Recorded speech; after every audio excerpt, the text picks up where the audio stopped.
Hello, everyone. Welcome to today's webinar titled Continuous Use Steam Rooms, a Roadmap for Success. I'm Jim Olson with the National Tile Contractors Association. I want to thank you for taking time out of your busy day to attend today's webinar and learn something new. This program is sponsored by Schluter Systems. Before I introduce today's speaker, I want to remind you that during the webinar, you'll be muted. Please use the questions area on your computer in the control panel and type in your question, and we'll answer those questions at the end of this presentation. If the audio on your computer is poor, call the number on the invite to this webinar and listen on your phone. All NTCA webinars are available to watch at any time on the NTCA YouTube channel shortly after the webinars are presented, giving you easy access to watch and or share all current and past programs at your convenience. All right, I'm happy to introduce today's speaker, Andrew Acker. I call him Andy. He is Schluter System Director of Education, where he develops the education program and is the lead presenter at the innovation workshops. His focus is developing workshops and classes that provide the tiling community with access to industry-approved tiling methods and an overview of how Schluter products can increase the durability of these installations. Before joining the company in 1997, Andy was a tile installer for 20 years with over half his experience as a California State C54 licensed tile contractor. Andy also serves on the board of directors for the Ceramic Tile Education Foundation. I want to thank you for that, Andy. That's a lot. That means a lot, and really look forward to your presentation. Thank you. Right. Thank you, Jim, for the introduction. Hello, everyone. Welcome to this webinar. That's the main point here is on steam rooms.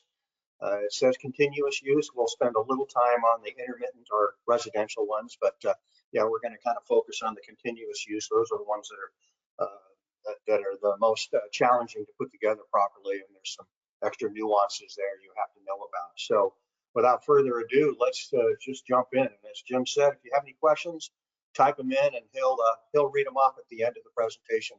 We'll have a few minutes for that before we part ways. So what are we going to cover? Well, I think to start, we need to talk about moisture management. That term is a little bit more holistic approach than just saying waterproofing, because it deals with water not only in its liquid form, but also as a vapor or gas, which is where many of the challenges come from when we talk about steamers. We're going to look at some of the approaches to how you construct these things. Then we will spend a little time looking at the difference between residential and the commercial, as I said. We'll look at some of the industry standards that are out there that are going to give you some guidance, and then some of the technologies for waterproofing and moisture management that are available for you, so you can build these for the long run. So let's start with the whole idea of moisture management. As I said, it's a more comprehensive or holistic approach from just saying waterproofing, because we are dealing with water not only in its liquid form, but as a gas or a vapor. We'll refer to it mostly as a vapor in this presentation. So yeah, what is it about moisture management? Well, the thing about moisture management is the tile and grout are really not components that are going to help you with anything but a little bit of the surface liquid sheeting off and running down to the drain, as you can see in this image. What we're really relying on in these particular tile assemblies is what's below the tile, right behind it. And that's where we're going to start talking about this whole idea of vapor and it driving through, and us being able to keep it confined where it needs to be and where you want it to be. So when you look at a moisture management system, if we define moisture management, it's the ability to control both water in both its liquid and as its gas form, its vapor form, and have it not have an adverse effect on moisture sensitive building materials that we would incorporate into the structure, what's on whatever the structure is made out of. And if we do allow water in, we get it out in a very efficient way so that it is managed in that way. So that's really why we're using that term moisture management, and that's what it means. So this is where we want to go at the first. The interesting thing about water in its vapor form it takes up 1,700 times as much space as it did as a liquid. So it's a gas, it's a vapor, it's very small particulates, in many cases almost invisible as a gas or a vapor, you can imagine. And it does want to dissipate, and it does want to travel. So we're dealing with something a little bit more challenging than just water in a liquid form. So let's describe this whole vapor drive issue that we have going on. When you're using a shower or a steam room or a steam bath, you're going to have warm and moist air inside of on the tile side of your enclosure. But just on the other side of the tile assembly, in what we're calling the stud cavity, stud bay, wall cavity, whatever you want to call it, you're going to have cooler and drier air. Well, one of the laws of thermodynamics is that warm drives towards cold. So you're going to get the warm and moist air wanting to drive to equalize in the stud cavity on the other side of the tile assembly. Nature doesn't like things out of equilibrium and always wants to equalize. So that's the way the drive is going to go. And you can see it from this particular image. This was never really an issue back when we first started putting showers in houses, when we brought plumbing indoors, if you imagine. It wasn't an issue until we really started becoming concerned about energy efficiency for our houses, for heating and cooling, and how much loss we were getting through a home. You know, homes used to be, remember you'd say that house is old and drafty. What you were really talking about was about the amount of air exchanging through the walls, the windows, and so forth. Well, when we became conscious of this and we made our houses tighter for energy efficiency, it also brought this other issue that was never an issue before to a head, which is if you're going to let moisture drive into the wall cavity, you want two things. You want to slow it down. You want to put in a vapor retarder membrane, because you don't want it to drive in and accumulate in the wall cavity quicker than it can evacuate out. That would be out of balance, and then you get accumulation of vapor or moisture, and eventually it would become enough water droplets and enough moisture content to actually start mold and mildew. So mold and mildew need some different types of materials to exist. They need a constant water source. They need an organic matter, that is something to eat. It needs a food source. It needs a very low pH. It has to be on the acid side, not on the alkali side of the pH, which is 7 or lower. And it can't boil or freeze. So it's actually an optimum environment in many of our enclosures and a lot of our showers and steamers to promote mold and mildew growth. So keep in mind those 4 factors as we move through this presentation. So what we really want to do, you really can't put an effective vapor barrier in, because there's only a couple of materials that are good effective vapor barriers, and one of them would be glass. And you could put metal in there, but not even all metals. They're effective, but really all we need to do, you still want a house to breathe a bit. You don't want sick house syndrome where the air never exchanges and you have to rely on air exchanges to do that. What you want to do is strike a balance where it can never accumulate quicker than it can dissipate back out. So what we're going to do is introduce a vapor retarder or vapor barrier into the tile side of the assembly to slow down how much moisture can get through. And we'll visit this a little bit later as we look also. So the other part is capillary action. We'll find a lot of our cementitious materials that we've used for well over 100 years, and even some of the new types of cementitious materials do have a tendency to draw up water and moisture content into them. So we want to keep this to an absolute minimum for the same reasons I just stated earlier. You know, you can see some of the capillary action of various building materials happening when they're submerged in a little dish here with some water in it. So this gives you an idea of what we're talking about. It actually defies gravity and pulls right up into that material.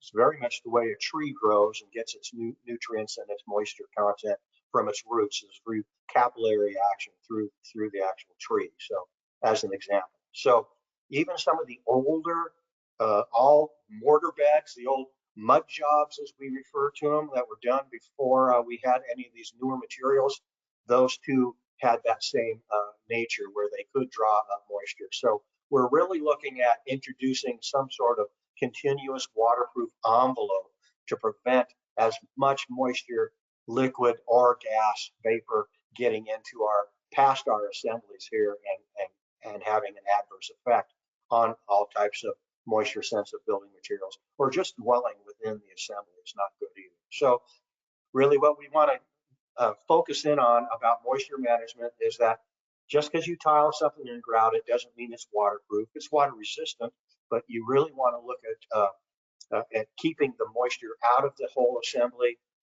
It's both liquid and a vapor form that we're looking at, and we want to manage that by preventing a bunch of from getting in to begin with, and the stuff that does get in, we want to evacuate it efficiently before it has adverse effects. So keep those things in mind as we move forward. Now, this does talk about a continuous use or commercial steam rooms.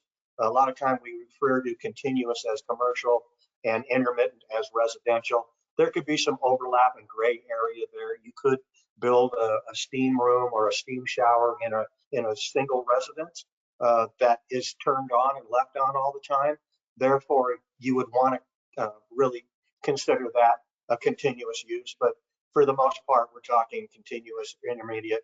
We're talking commercial and residential. But again, beware that there are some boundaries that they'll hop over. So if we look at this chart here, there's a couple of places I want to call your attention to where there would be differences.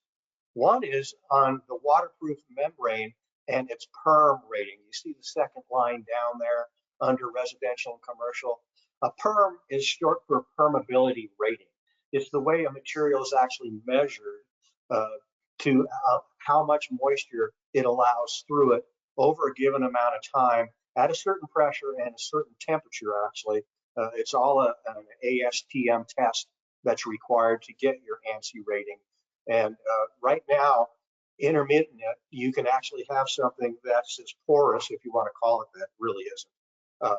And it has a PERM rating of 1 or less. But when you get commercial, we want to cut that in half and really slow down that vapor drive considerably by 1/2 of a PERM. The other thing that you'll notice here is that we really don't want to use any gypsum backing in an area where it's a continuous use. And it's really not so much about it'll eventually get some moisture content in it. It could, but really if you don't use the product properly.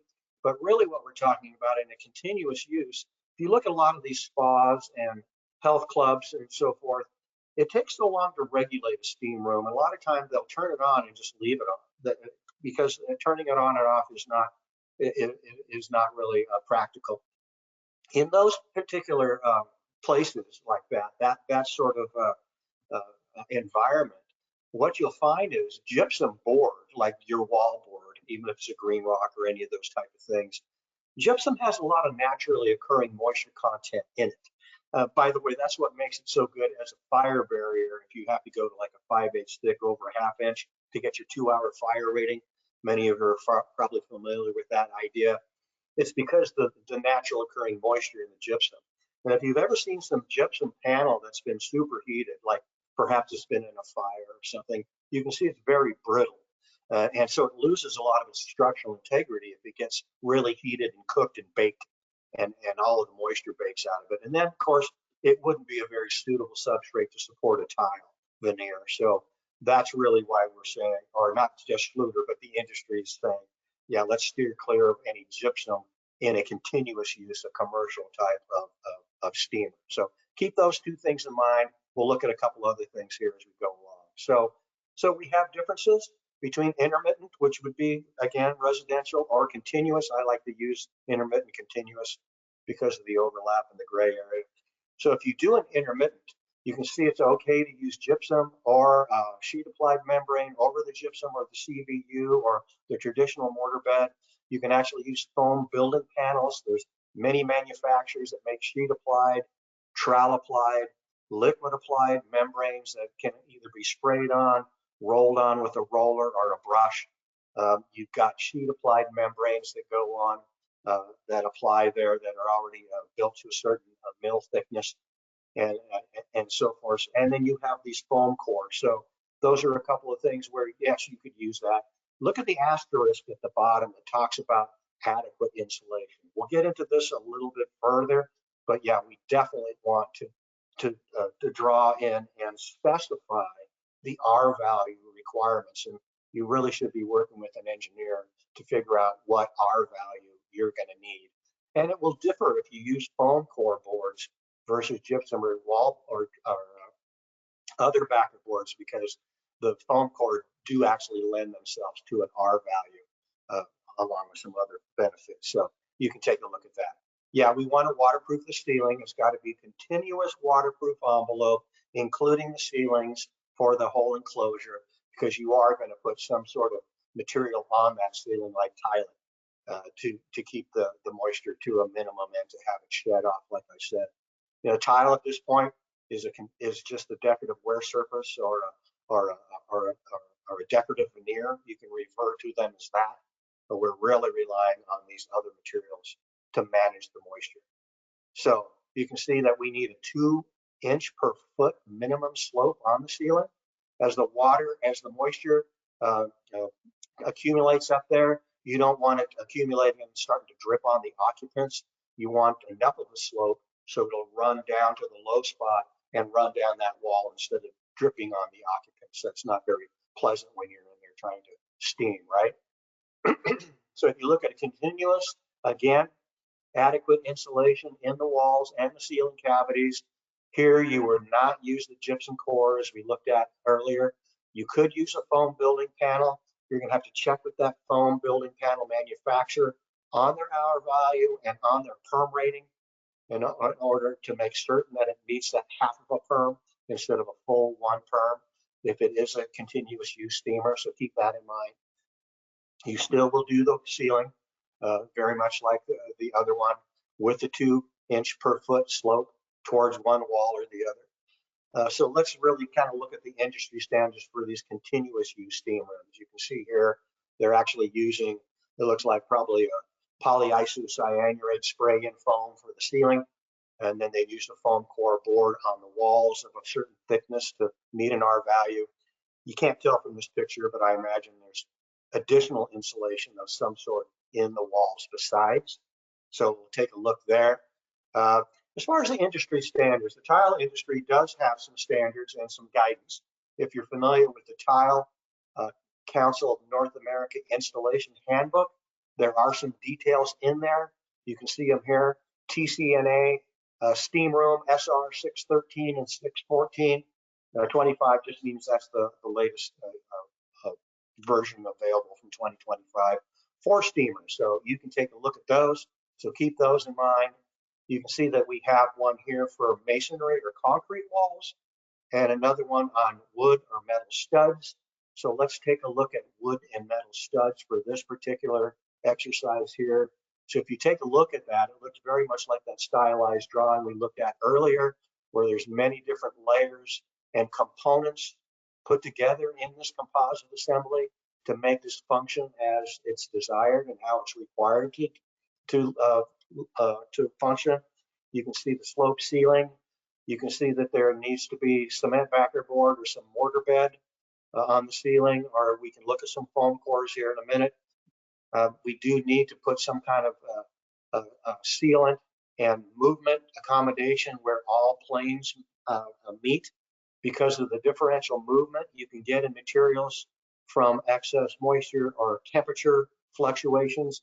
So you really need to incorporate movement joints into that. We'll see these here in the assembly, and we'll look at some others in the finished veneer when we get to it here in a minute.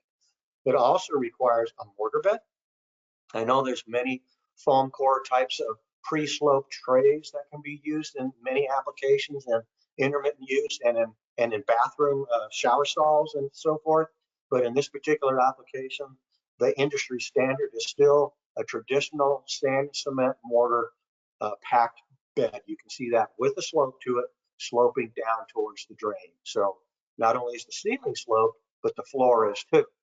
And we talked about the insulation.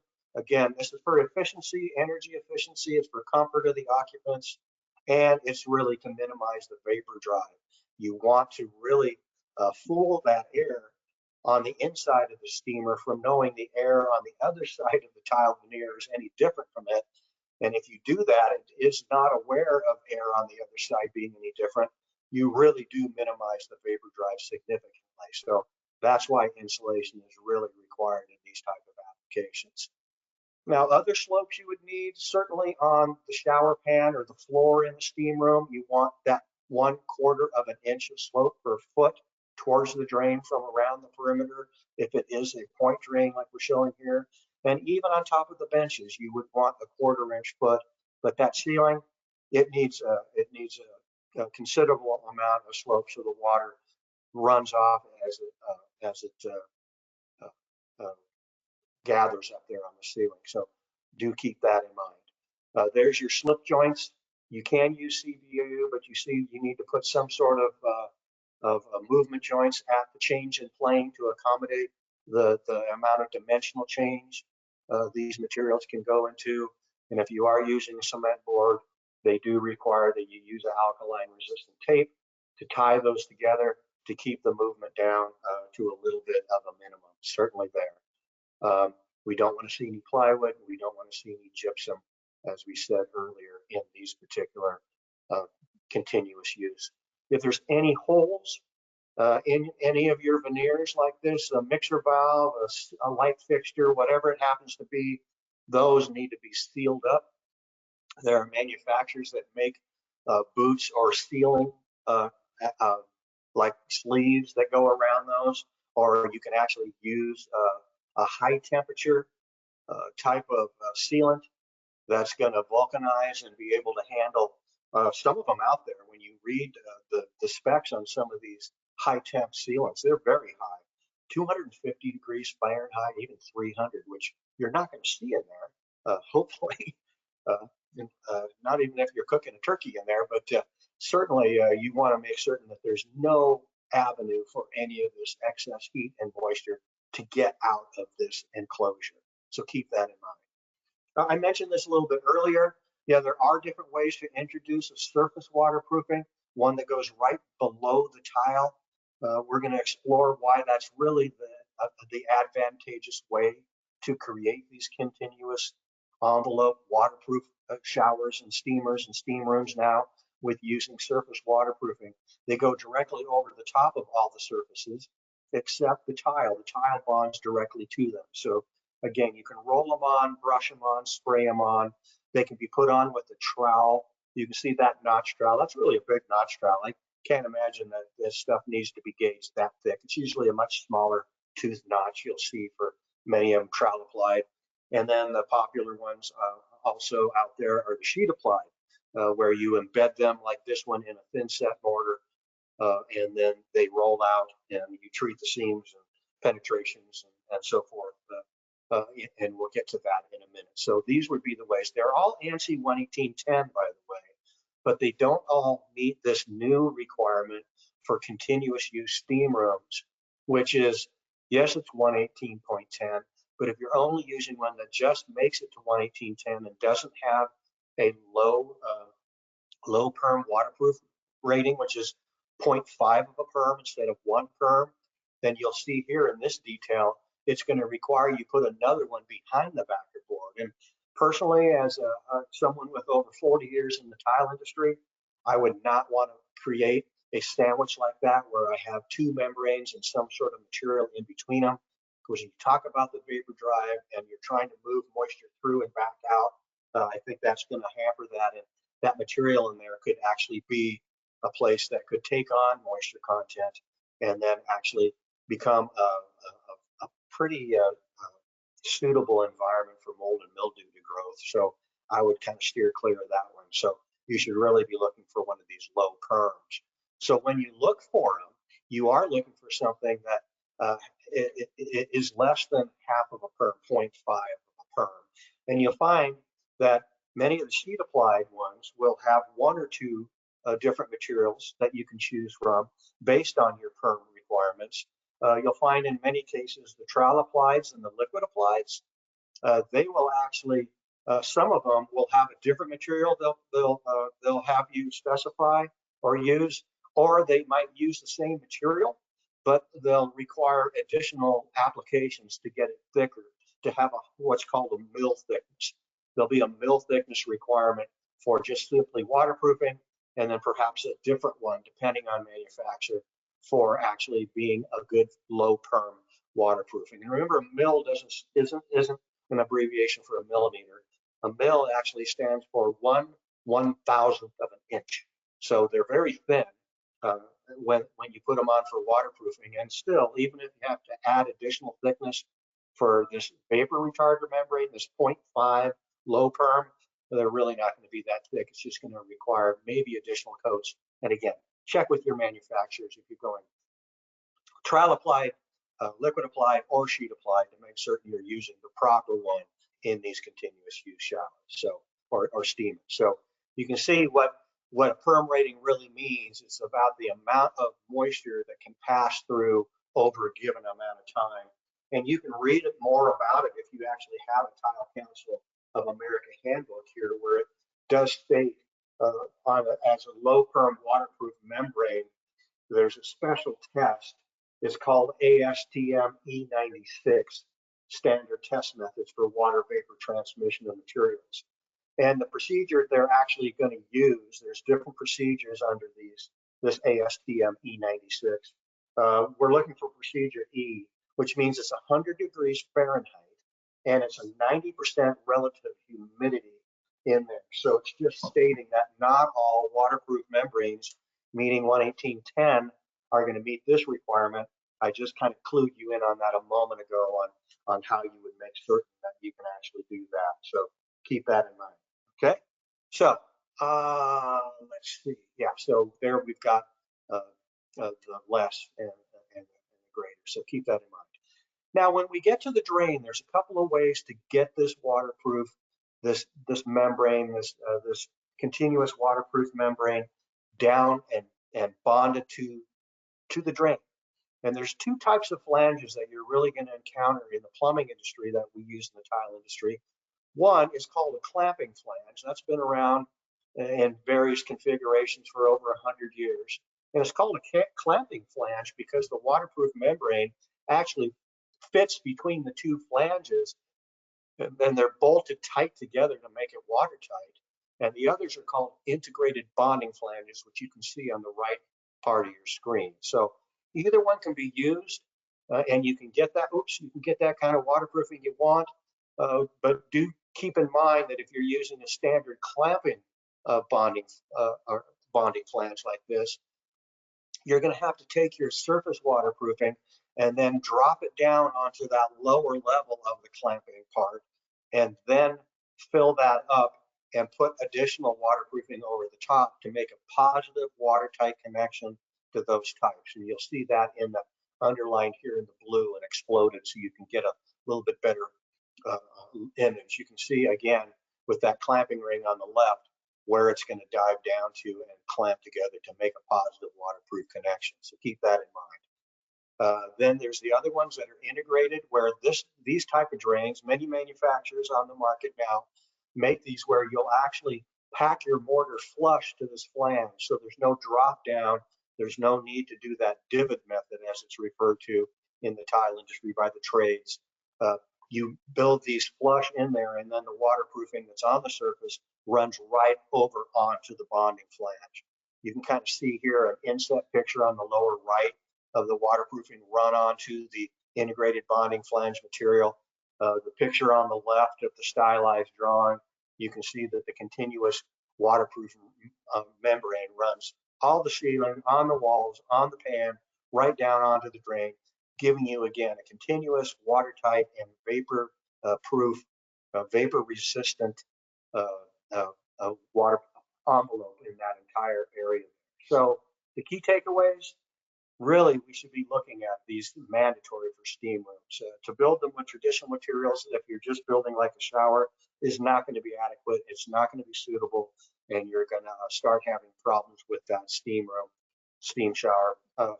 Well, it depends on how much it's used, but it's astounding how short amount of time some of these things go into failure. So really be looking at a membrane, trowel applied, sheet applied, liquid applied, be looking at a membrane you're going to incorporate into these. And again, Just because it says ANSI 11810 doesn't mean they're going to be good for vapor. They're good for waterproofing, but check with the manufacturer on what you need to do with theirs, or additional one, or a separate one that they have that's going to give you that half a perm or less. So again, remember that to do these with the traditional materials, you should really be looking for a waterproofing. And we're looking for it continuous throughout the entire enclosure, so it can really handle the rigors of this environment, which is pretty rigorous, I would say. So how about material selections here? We can take a look at some of the other stuff. I mentioned foam core out there. This is really gaining traction in the US and Canada and Mexico to actually use foam building panels. There's several reasons why these are getting very popular. You're allowed to, to shim them and position them in such a way that you can get a nice flat, level surface in there to accept the tile, whether it's large format or small format. You want that to be nice and smooth and level and flat. They don't expand. They're dimensionally stable. They don't warp. They don't rot. They don't expand from moisture content or heat. So that's a big advantage over those. That you can use them for just the sheeting on the framing, or you can actually use it for substrates when you get to the thicker ones. They come in many different thicknesses, as you show here. So there's many advantages to that. And also they have an R value. Particular ones are somewhere around 2 to 2.5 R per half inch. So you can actually start to factor in the thickness of the foam core as part of your R value to actually have there for some of your vapor drive that you're trying to manage there. So they do make it very fast and easy. You don't need to put control joints in these since they are so dimensionally stable. So that's one thing. You'll put them in the finished tile veneer, but not in the product themselves. They're easy to cut. They're easy to transport around. And here's what I talked about earlier. You really want to fool the moisture that's inside your warm and wet environment from knowing that the air in the scud bay in the wall cavity is any different from it, any cooler or drier, because that will absolutely reduce vapor drive considerably right there. So you get the insulation, and you definitely want the dew point not to be in the wall cavity. The dew point is where the material will actually converge, and you'll start forming moisture content to the point of having so much it'll be water droplets. So it's always good to make certain the dew point is in the shower, in the steam room itself. That's where our insulation is going to ensure that we do. You can waterproof these if you use the foam core. The manufacturers have different ways to waterproof the seams, penetrations, the fastener marks, any of these things. So keep that in mind that you're still looking for that half of a perm here. So you would put these over all of the surfaces as we looked at before, even when you use the foam core, even though it's waterproof in themselves, and they do have an R value, you're still going to want another continuous waterproof envelope of a membrane placed over the top of those to meet these continuous use. Well, how about the pan or the floor? A lot of time you're using bigger showers, bigger steam rooms, where you're going to put a tile on the floor too, and it's directly over another substrate. So bear in mind that you should be looking for an uncoupling membrane, which is really going to minimize the amount of stress and strain developed when those different materials are reacting to the moisture content or the heat or temperature differential, and they're growing and changing dimension at different rates. A flat membrane will actually store up many of that type of energy and actually be stressed when they're actually installed, where an uncoupling membrane will keep the stresses minimized or eliminate them altogether. So that's what we're looking for. We want to eliminate the movement stresses. You can see here, this particular one actually has a very, very low vapor drive or perm rating. So you don't have to be concerned about it there on the floor. So keep that in mind. Some of them do have a limitation as far as how small the tile can be on there. Many of these are about to go away, these requirements, and you'll be able to use something as small as like a 1 inch by 1 inch mosaic if you wish to. So keep those in mind that could be here. And here you see the uncoupling membrane with a tile on it going right down to the bonding flange with the other type of membrane that's going to actually incorporate that waterproof connection between the flange on the drain and the uncoupling membrane, which also is the waterproofing and vapor management membrane too. So the drains that are out there, 2-inch or 3-inch outlets on many of these, different types of grates, finishes, colors, styles, all of those things. If you don't want to take out the plumbing, if this is a retrofit or it's too late to change the specification on the plumbing, you don't have to be the plumber. You don't have to be removing and altering the plumbing. You would just simply remove the top clamping ring and grate assembly, and you can actually use these adapters and go directly to the plumbing that's already there in the floor, and that's going to reduce a lot of time, workflow, costs, and so forth that are involved in there. And you'll be able to do a fully integrated type of bonding flange for your waterproofing and vapor too. These work with both point drains and line drains, so keep those in mind. So you can do those too, depending on what kind of drain style and you're going to put into there. Drain grates, frameless, grateless, where it's just tile on there. So there's lots of different opportunities there for design. Now, this might be a little controversial, but many people in the tile industry really will tell you that there's not as many suitable types of tile that you could use in these high impact these type of environments like a steam room. Stone, it just depends on the type of stone and the amount of moisture it can actually accommodate. We're pretty much steering clear of stone in these continuous use steam rooms or steam showers. Glass, because of their dimensional instability, the way that they can craze or move or actually break bond can be a bit of a challenge. Some of the glazing that's out there that are very, very delicate, some of the more of the stuff that looks like it's handmade, they can actually craze more or allow moisture content through. And then if you're going to use a mosaic, you really shouldn't look for something that's got a mesh mount on the back, because in many cases, the material that's used on the backing of these mosaics is a potential bond breaker. And we want to get at least 95% bond coverage between the bond coat, the substrate, and the back of the tile. And it's going to be very difficult to do it with mesh mount. So what we're really referring to are the facers, the face mounted mosaics, either a plastic or a paper of some sort, so that there's no potential bond breaker between the back of the tile, the substrate, and the bond coat that you're using to bond this in. This is a crucial element in any moisture content area, and certainly it is in a continuous use steam room like a commercial application. So keep that in mind. So really, there's a lot of porcelains out there that can really withstand the rigors of this environment, and they look very nice. I don't consider them personally a compromise on looks and certainly not on quality. So keep those type of things in mind. When you go to these type, then the other concern or challenge is, how do we finish off the edges and terminate walls and make it look stylish and professional, and give you some edge protection over sharp edges or mitered edges. And that's where profiles come into play. And keep that in mind, that it's going to lower maintenance, it's going to be a safer application, and it's going to increase the amount of porcelain tile that you have to choose from, because you're not just limited to the ones that come with trim. You basically can use any of them that are suitable for that environment. So keep that in mind too.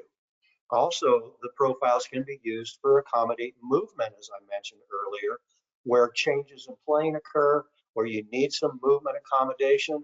Maybe not when you use the foam. You don't need them for the foam because they're stable, but the tile and the grout lines themselves that'll be in the finished veneer, we do want to accommodate movement and differential movement at seams, changes in planes, and so forth. So keep that in mind, that there's lots of different types of movement profiles that will take the place of the caulking or the grout that will allow for this type of condition that you're going to require in here. And of course, very minimal maintenance. And these can be high maintenance types of applications, these environments where we're talking about continuous use steam rooms. So keep that in mind. And of course, If you use a tool like this to take out your caulking or sealant, there's a good chance that you're going to harm the waterproofing that you remember now is right below the tile veneer. So it's probably not a good practice to take a chance like that. So you can see that the foam panels are very advantageous in these type of applications. They give you thermal insulation, not probably your total amount of insulation you need, but they're certainly going to help you contribute to it. The bonded membranes are certainly the way to go, whether they're sheet applied like I'm showing here, liquid applied, trowel applied, but certainly, you know, the sheet applied ones, in my opinion, are nice because they're already built up to the thickness required for either one perm or half of a perm that you would require in a continuous use. So there's no guesswork. Did I get the right thickness? Is it continuous throughout here? You could do that quickly. Certainly, I think a porcelain tile would be the best choice that you could utilize for your tile veneer in here. And then think about incorporating different types of profiles, whether they're edge protection, safety for slip fall, just increasing the amount of tile you have to choose from for trim, and then also accommodating the movement in the corner. So keep all that. So that's what I'm really kind of edging towards here. So what other kind of considerations? Look at the size of this steam room here. It's got a barrel ceiling. One could actually argue that there might be a little bit of a flat spot there, say center of that barrel ceiling, where it won't hasten the water to make its way either way, but you can see that that's not where people are sitting anyway. The benches are around the perimeter, so maybe that's not an issue. But nonetheless, you can see that there's been a lot of waterproofing incorporated into this thing to make it suitable for this particular type of environment. So if you are using foam panels, check with the manufacturer of that panel on how far the penetrations need to go in to either the metal studs or the wood studs. Keep that in mind. There's going to be locations and frequencies of fasteners. Some require washers, others don't. Some require a greater frequency, closer spacing. Others can allow for wider spacing if you use the washer. So keep those type of things in mind there. We're looking for that half a perm or less. Certainly we want to go with that. Remember the principle. We want it to breathe a bit. We just don't want it to breathe so much that a moisture content can accumulate behind the tile veneer. We want it to always be able to dissipate out quicker than it can accumulate. So a one perm is fine in a standard shower, in even a steam room or steam shower in that's intermittent use. But where you go to continuous use, we want that half a perm on there. So check for that. Now, as far as overlapping, you can either butt the sheets together and use a band to actually overlap on the seam, or you can actually take the sheets and overlap them on themselves to treat those seams. So you do have either way. It can be installed that way. So if you do have a steam nozzle or any kind of penetration that's going to come through this assembly, leave a gap around there to put that high temp sealant that I mentioned earlier. Make certain you're using a high temp sealant in these applications that can actually withstand that. The nice thing about some of these thicker foam panels is actually a building element. So you don't have to incorporate any of the traditional materials that were moisture sensitive that would be harmed by moisture content or even change dimension due to heat or moisture content. So the nice thing about these are they can actually be a building element. You can see that this 2-tier bench was actually made out of these type of materials too. So, and it's very simple to adhere them together with the materials that are called out here on the screen. So those are available. So seams and corners, of course, we're going to treat all those. We're going to make certain, as I keep saying, I harp on people all the time when I do these instructions, continuous waterproof envelope before tiling is really the key to the success here. Make certain that you've got that in place. And then again, the tile is just a decorative veneer. It's a wear surface. This material here is actually doing the functioning as far as moisture management, both in liquid and as a vapor form. So there you go. So a sealant or some sort of sleeve that's put over any kind of protrusions you have here, whether it's a fixture. And remember the floor, remember if there's cracking, remember the differential movement between different types of materials. They all by nature change dimension at different rates and to different degrees based on how much moisture content or temperature change they're going to be subject to. So keep in mind the need, the benefits of using an uncoupling membrane on the floor where people are actually going to walk. The nice thing about these is they go down with the same types of thin sets that the tile installer is going to use to put them down and to bond the tile directly over the top. So no specialized materials, mixing equipment. All the tile setters already have all this material that are required to do all of these things. So there we are showing some overlapping and so forth to make certain that we have that continuous use envelope there in everything. So as I said earlier, in a wet area like this, we want at least 95%. That's only 5% of the back of the area behind the tile can have a void in it, where it's not directly bonded with the thin set to the substrate that's behind the tile. So keep that in mind.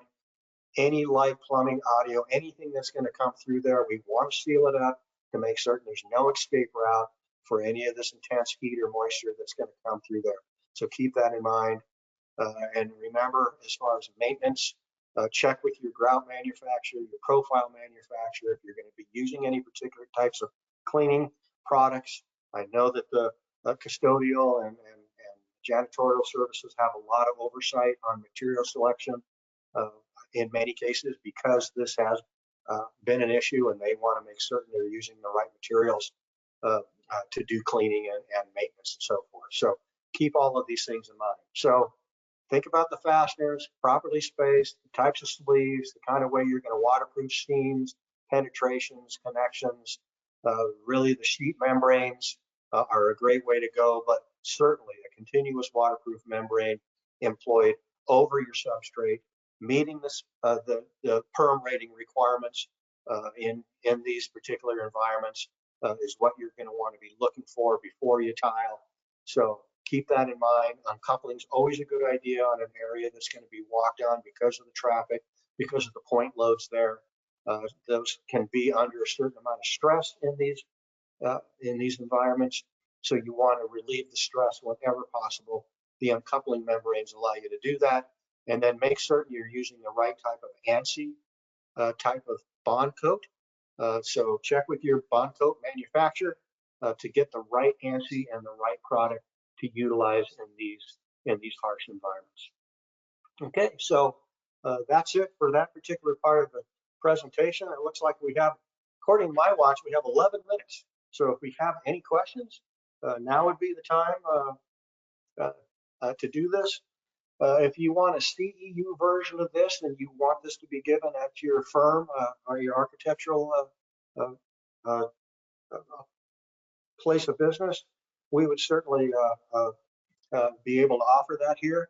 You know, you heard that I have with Schluter Systems, so you know where to find us and how to contact us if you want to do that. So certainly we can do this. With this one, I didn't want to be real proprietary on here. You could certainly recognize a lot of the images that were definitely from our product line, but certainly there's many of these out there available. And this is really where the tile industry is going in regards to both residential, i.e. intermittent, or commercial continuous use steam rooms. This is certainly the direction that we're all heading to make certain that we leave somebody with a long-lasting and viable installation. Andy, if they want a CEU tomorrow, they'll receive an email from me thanking them for attending, or those that couldn't make it, reminding them that they can watch this later. If you want to just reply to that email to me, I will make sure Andy knows, and we get you that CEU for sure, definitely. We do, Andy, great presentation as always, lots of information. These continue use showers, steam showers are definitely growing in our industry and in our homes right now. So very, very good information. We do have some questions here, and I'm just going to start off with our first one. What's your recommendations and concerns on heated floors in steam rooms for a commercial continuous use? The concern would just simply be to make certain that you have a continuous waterproof envelope connecting the walls and right down on top of the floor. You would actually incorporate a waterproof membrane, many of that I showed there, sheet, liquid, trowel. You'd want to have that over the top of all your heating elements after it's been backfilled and so forth, so that many of the cables that are out there, including the one from my company, can withstand the water, but we still want a continuous waterproof envelope. So that would be the only really concern, is make certain you have your whole envelope done before you start tiling. And certainly if you want to put heat in there, that's not an issue. You could do that. Great. All right, next we have, unfortunately, the general public thinks the tile is waterproof. How do you redirect the conversation from surface sealants they want the tile installer to apply to actual moisture management materials? Yeah, I think the best thing you can do, and is as always, when we're doing something a little bit out of the norm, and a lot of people are not familiar with the concepts that I just shared with you, you're going to have to do a little bit of education. I think showing them a couple of videos, talking about vapor drive, talking about the more comprehensive term moisture management versus just waterproofing.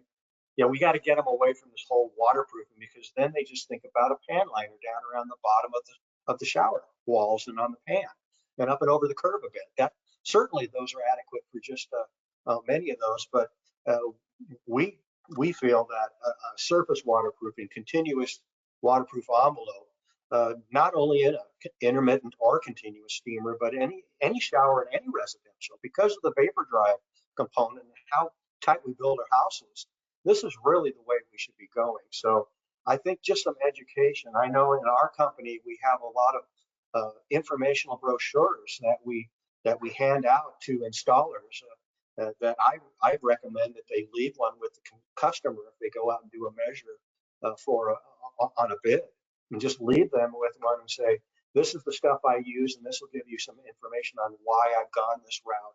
This is really going to give you a better assembly that's going to last a human lifetime. So I think it really is education, and certainly we can help with some tools to help educate them. I also think that if you're out selling these projects, always have a TCNA handbook with you, an NTC reference manual. And remember, they're the Bibles that you want to follow for installation, but manufacturers' recommendations will always supersede even TCNA. So have information, as Andy just said, have literature that you can hand out with you. I think it's pretty easy to get from Schluter. I think you can get it online and order it and have it available. But educating yourself, and then educating your contact, the person you're trying to sell to install these programs, is really important. And those are really helpful manuals. Yeah, I agree, Jim. I used to carry one in my truck all the time. And when I actually enclosed my bid and mailed them, yes, snail mail, I would actually copy a flatbed scanner, and I'd copy the detail out of the tile council and circle it and put it in with my bid and say, the additional image that you're looking at is the Tile Council of North America's installation guidelines, and I'm going to follow this particular detail that I've enclosed with your bid. So again, it helped me build credibility. It let people know that I was actually following industry standards. It built a lot of confidence my customers had in me, and it did a bit of education all at once. So that's a good idea, Jim, certainly. Selling yourself by letting them know you follow the methods and standards of our industry is always top notch and very important, definitely. Absolutely. All right, got another question here. Did I understand correctly? No sheet mounted mosaics in steam rooms? Well, it's a very strong recommendation from my company and several other manufacturers that I talked to, thin set manufacturers. And again, just look for one that's top mounted. It's either on a paper or a plastic face, because what you're doing there is you're ensuring that there's no material on the backside of the tile that can interfere with that 95% or better coverage that you're going to require. I've seen some disasters where some of the imported mosaics were mounted to mesh using basically wallpaper paste. And that was continuous across the whole back of the tile to put the mesh embedded in it when it was still wet. That is no way. to put together one of these, highly challenging environments like this is to have a film paste separating the back of your tile from your bond coat. So certainly, if I was to become a consultant, a tile consultant, and I was ever to help specify materials in any of these locations, I would certainly be strongly recommend that they stay with the face-mounted mosaic. Not that they can't use mosaics, but let's be really careful with those. I know maybe some of the manufacturers might say, "Well, I have some dot mount." Well, that's something that we can certainly look at and see, how much is that dot taking up as far as space on the back, and introducing a potential bond breaker. But yeah, so there are certainly some other ways around it. But in the general sense, yeah, we should be looking for a face-mounted mosaic if we're going to put it. Mesh back mosaics are a problem in our industry, not just in steam rooms, but across the border. And Andy's on our technical committee, the NTCA technical committee. We are right now doing a research and doing papers on this. It's a real problem. They're glued on very poorly. They create a lot of problems and a lot of expense for people. So be aware of what you're buying. Definitely in a steam room, use face-mounted products for sure. Cool. All right. Can you use a foam pan in an intermittent use residential steam shower? Absolutely. Okay, that was easy. I like that answer. That's a quick one. Well, let me elaborate a little bit. It's just because there's no standard for continuous use that we're kind of shying away from those, but I can see that certainly changing in the next couple of years as more standards develop. Jim, we could do a whole hour on how standards get established and how long it takes to go through a standard process to actually get them accepted by ANSI, ISO, Tile Council, NTCA, everybody. So yeah, so right now I would say, yeah, any intermittent. Schluter definitely knows. You can have a foam tray there, sure, no problem. Andy Schluter obviously knows. They spent years trying to get their products, what should I say, the TCNA to agree and ANSI with Schluter products. But once they did, boy, they have really taken off. So it takes time. Glass mosaics took a lot of years, 5 years before we could get them in the TCNA handbook. Gauge porcelain panels that we're talking about now, 16th inch, by 5 foot by 10 foot, has taken years to get in. Glass pan, I mean, there are a lot of things. It takes time. So make sure you always follow manufacturer's recommendations if available, definitely. Yeah. We also have a bunch of thank yous. Someone says, asking about membranes and the thickness of Schluter board. Is there one that will qualify to use 24 by 48 tile in a steam room? Is there a certain thickness they would have to use, or?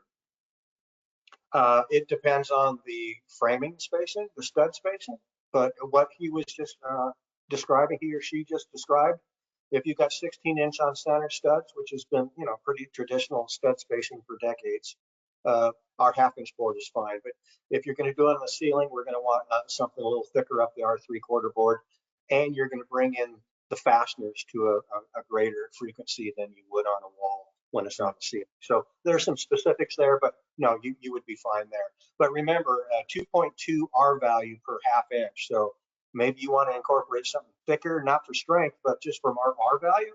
But again, I think I want to stress with everybody on this call, make certain you deal with an engineer that's an energy engineer that can help you really figure out what is my total R value requirement in the walls, in the ceilings, not only for comfort and efficiency, but to really reduce the vapor drive and keep the dew point on the inside of the shower or steam room. So yeah, there's a lot to unpack there. I would recommend anybody on this call, if you're designing one of these things, you've got one coming up, please contact the manufacturers, run down through the whole assembly.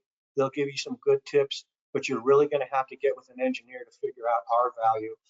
Jim, you've been around long enough to remember back when the Tile Council of America handbook actually had more steam room details where they called out different R values. And those were all taken out a number of years ago because it's just too random. It's too subjective on what your R value really needs to be based on how your building is built, Is it false wall? Is it the actual exterior wall, interior wall? How thick's the ceiling? It goes on and on and on. So they really have to be more job specific for our value. So Andy, make sure I'm not misleading anyone, but if you have questions, you know, Schluter and all these manufacturers have hotlines. They have phones you can call and talk to their technical representatives, ask them questions. They will make sure to point you and direct you in the right direction to help you get this job done correctly. I want to thank everyone for attending today. Thank you. We had a great audience. Lots of great information. Andy, I want you to know we have many people saying thank you, great presentation, and I agree. Thank you again. And everybody, have a great week and look forward to, I believe our next webinar is August 21st. Look forward to your invite coming soon. And Andy, we'll talk soon. Everybody Okay. have a good day. Bye-bye. Thanks, everyone. Bye-bye.